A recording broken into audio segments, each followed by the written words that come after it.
Wine Stories, a podcast to discover the world of wine by Étienne Pommier.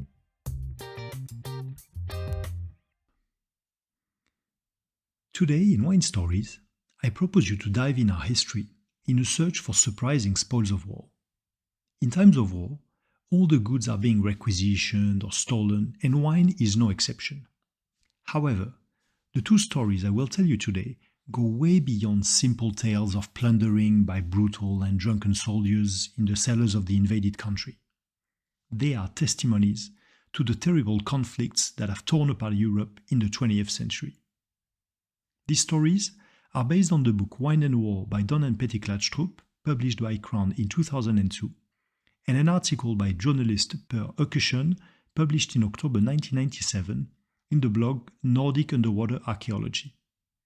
And our first story starts during the Great War in 1916 on the shores of the Baltic Sea.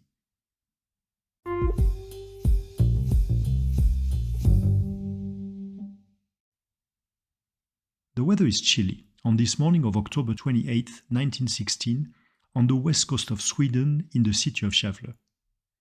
We're on the shores of the Gulf of Bothnia that separates Sweden from Finland.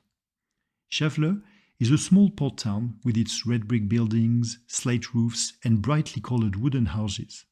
A true Scandinavian postcard.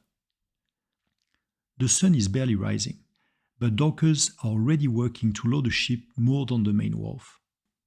She's a beautiful 20-meter long and 7-meter wide schooner built in 1896 with 2 masts and large white sails flapping in the morning breeze. She's called the Jönköping. The captain watches the dockers loading the ship with wooden cases, barrels, and iron slippers. He is worried, for he knows that no matter how lucrative this journey might be, it is also extremely dangerous.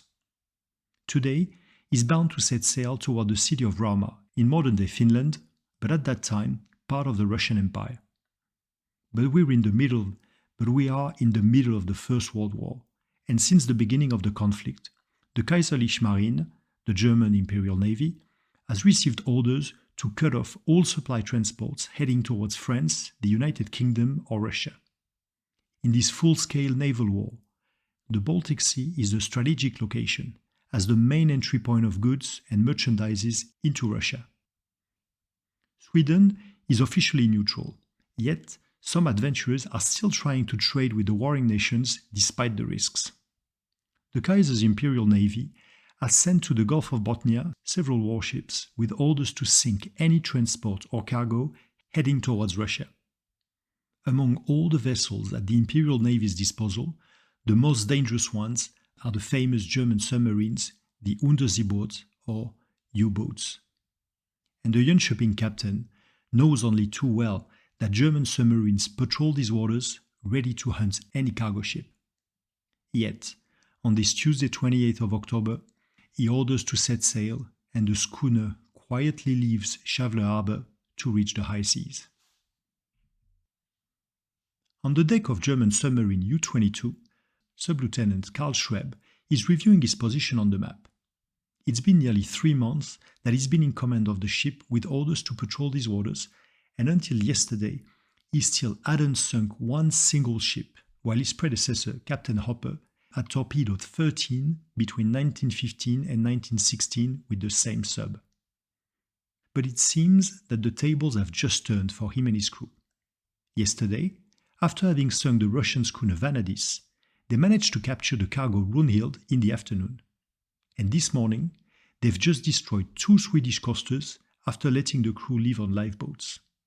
So, as he reviews his course on the map, he decides to get closer to the Finnish coastline and the port of Rauma in order to intercept any cargo ship looking to reach the harbour.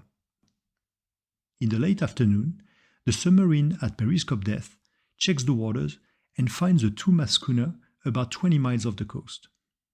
U-22 gets close and surfaces to stop the ship.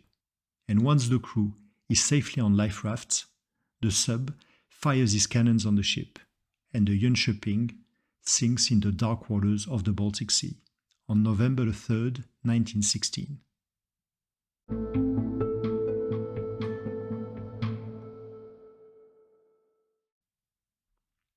80 years later, in 1997, a research boat gets an echo on the sonar by 64-meter depth off the coast of Finland. After dropping anchor, two divers, Claes Bergvall and Peter Lindberg, get in the water and reach the bottom of the Baltic Sea to find the wreck of the Jönköping.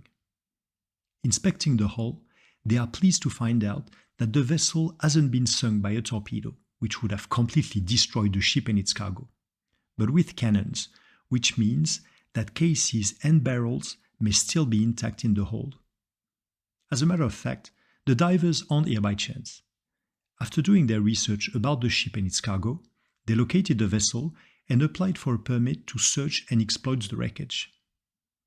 If the attempts to bring the Jönköping back to the surface prove unsuccessful due to bad weather, the divers still managed to enter the hold and retrieve an authentic treasure.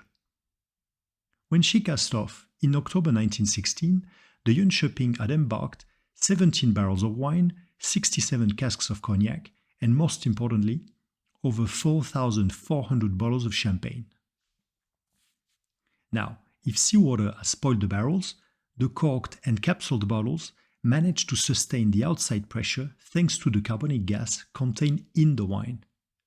After bringing the first cases back to the surface, Claes Bergvall and Peter Lindberg open one of them and decide to try a bottle to see if the content is still drinkable. And, to their amazement, the champagne did survive. So how on earth is that possible?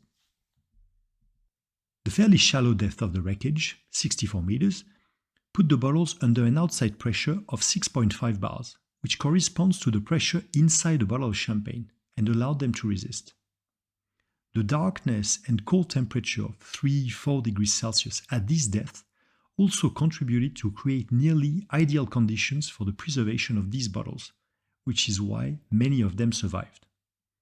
Of the 4,400 bottles that were loaded in the hold, around 2,000 have been recovered by the Underwater Exploration Company. The majority of the shipments came from the champagne house XXth monopole. The treasure hunters first contacted Natalie Drunken, owner of the Drunken Pommery Group, who now owns the house, to see if she would be interested to buy some of these bottles.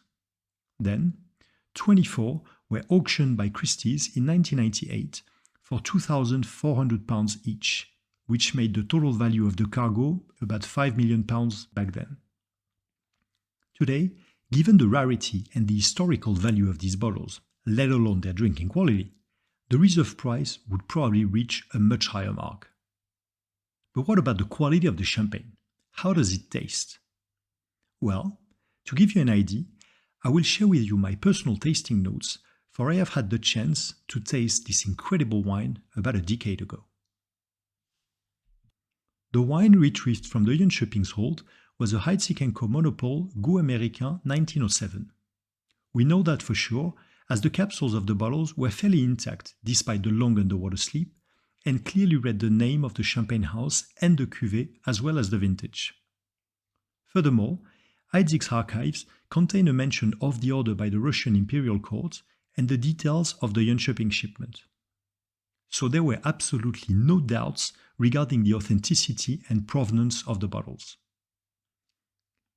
Each bottle destined to be sold came with a certificate of authenticity and was presented in a wooden box, numbered and branded to the wine and the ship's name. Go look it up on the internet, you will easily find pictures of these bottles. As for me, I still keep the wooden box of the bottle that was given to me by the owner.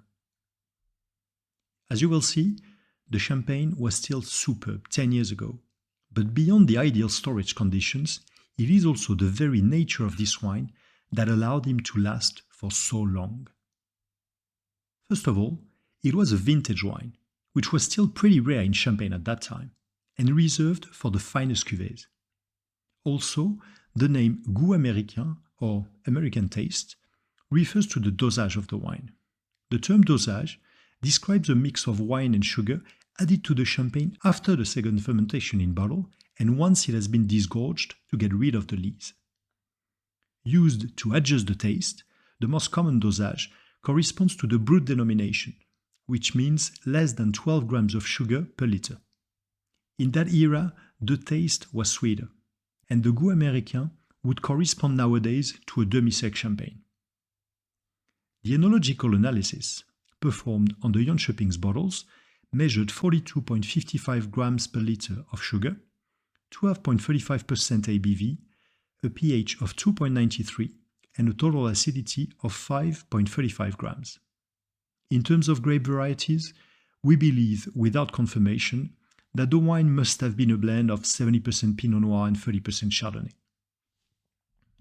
The color was a deep and bright ancient gold, and the sparkle still present in the glass, although the bubbles didn't last very long.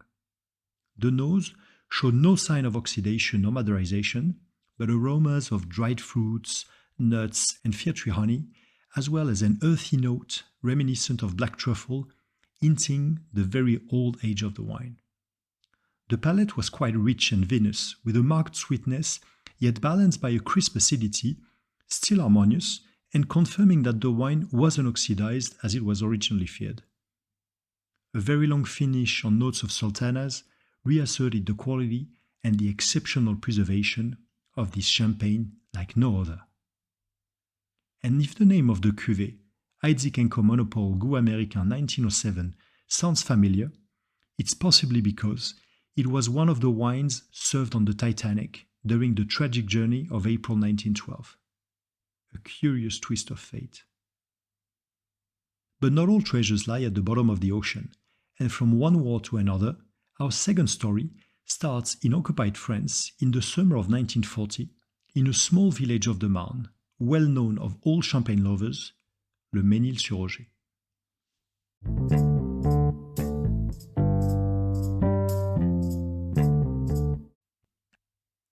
Summer of 1940. It's been a few weeks since Marshal Pétain, the newly appointed French leader, asked Nazi Germany for an armistice that was signed on June 22nd, and the Wehrmacht troops are starting to take ownership of the northern half of France, now called the occupied zone. One of the Nazis' first missions is to plunder goods and raw materials for the Reich, but some units have specific orders to steal expensive items such as art pieces and other collectibles for the benefit of Nazi leaders such as Commander-in-Chief of the Aerial Forces Hermann Göring or the Führer Adolf Hitler. At that time, Bernard de Nonancourt is a 20-year-old intern at Salon Champagne House in Le Mesnil-sur-Oger. It's his mother, Marie-Louise Lançon de Nonancourt, owner since 1939 of the house that will eventually become Laurent Perrier, who sent him there to learn the business. One morning, he sees trucks full of German soldiers storming through the gates and into the courtyard to break open the cellars and seize hundreds of cases of champagne at the special request of the Nazi High Command. Amongst the wine thereafter, thousands of bottles of Salon 1928 that are soon loaded in the trucks and leave Le Mesnil for an unknown destination. Founded by Aimé Eugène Salon at the turn of the 20th century, this champagne house has been different from the start. When other houses were perfecting their craft to create signature house blends, Salon started bottling vintage wines made of Chardonnay only to create the first prestige Blanc de Blanc in Champagne. Made for the first time in 1905, the Cuvée S is commercially released from the 1921 vintage onwards and soon finds success in high-end restaurants, including the famous Maxim's in Paris. When World War II breaks out, Salon has already become a reference in Champagne, and that is why Nazi leaders have made it a high priority target. With a heavy heart, Bernard de Nonancourt watches the soldiers leave, their trucks loaded with the whole production of Salon 1928, and promises himself to make the Nazis pay if he ever gets the chance to do so. In 1943, now working at Lançon, his supervisor warns him and his brother Maurice that they will be enlisted by force to work in Germany under the infamous STO labor program. Member of the resistance, Maurice tries to organize an escape to the south of France, but he is arrested by the Gestapo and sent to jail in Germany. He will never see his brother Bernard again and dies in the Oranienburg concentration camp.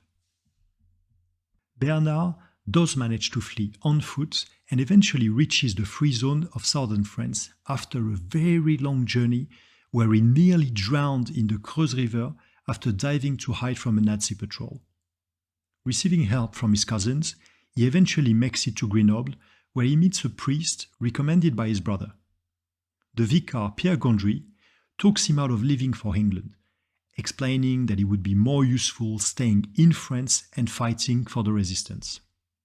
This priest, whose real name is Henri Gouriès, resistant from the outset of the war, will become a public figure in the 1950s after being elected deputy and fighting for the poor and the homeless under the name of Abbé Pierre.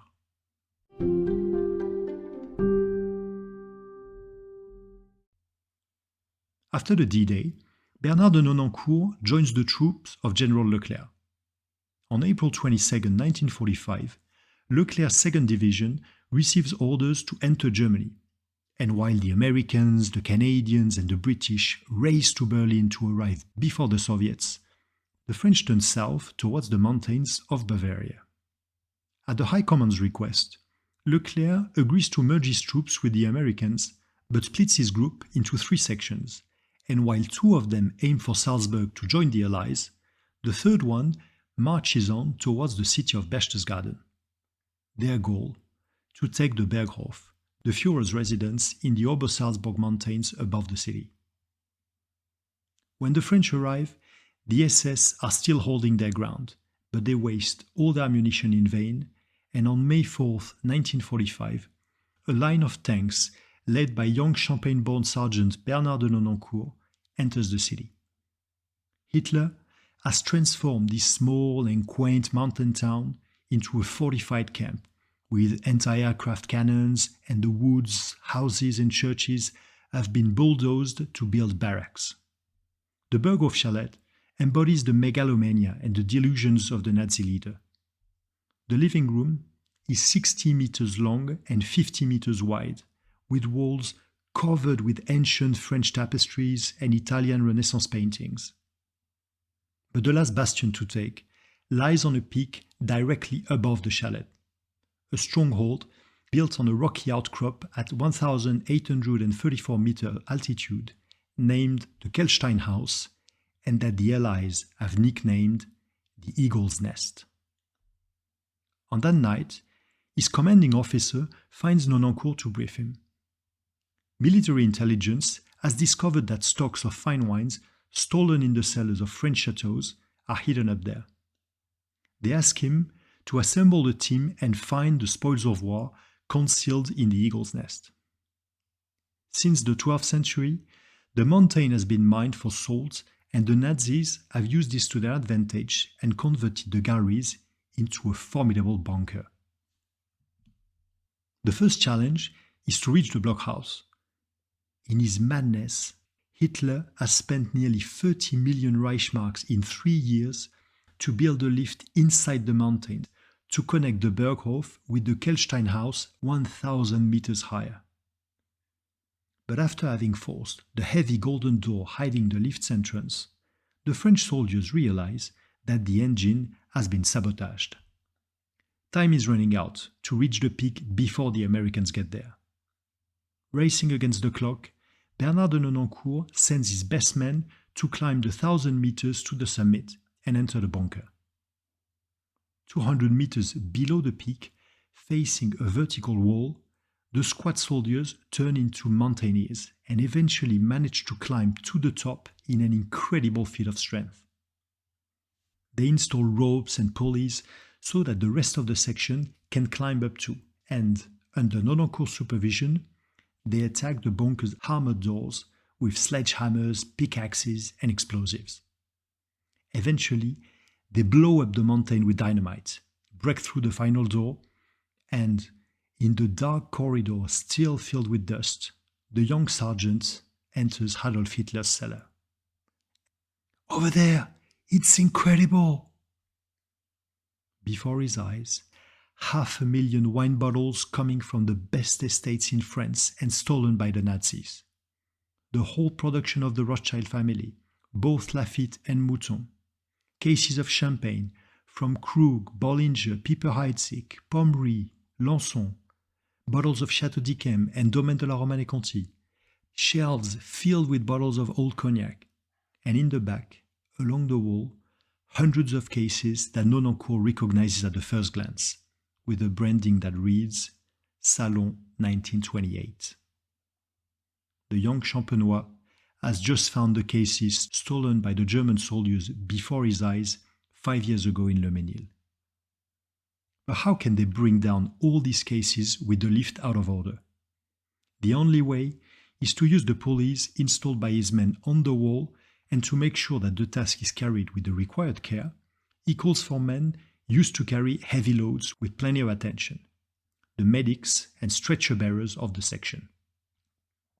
During 2 days of an incredible operation, thousands of Grand Cru cases are brought down the mountain to be loaded in the trucks. Ammunition boxes are emptied to carry bottles of Latour 29 and Mouton 34. And at the end of it, when everything has been recovered, a soldier hands a bottle of Salon 1928 to Bernard de Nonancourt, who pops the cork to celebrate this victory. Upset, the Americans arrive a week later and eventually find Hermann Göring's private cellar, not far from the Berghof. The French even think that their allies have encountered a last pocket of resistance, but soon realize that the sounds they had heard in the middle of the night weren't gunshots, but champagne corks popped by the overjoyed GIs celebrating their victory.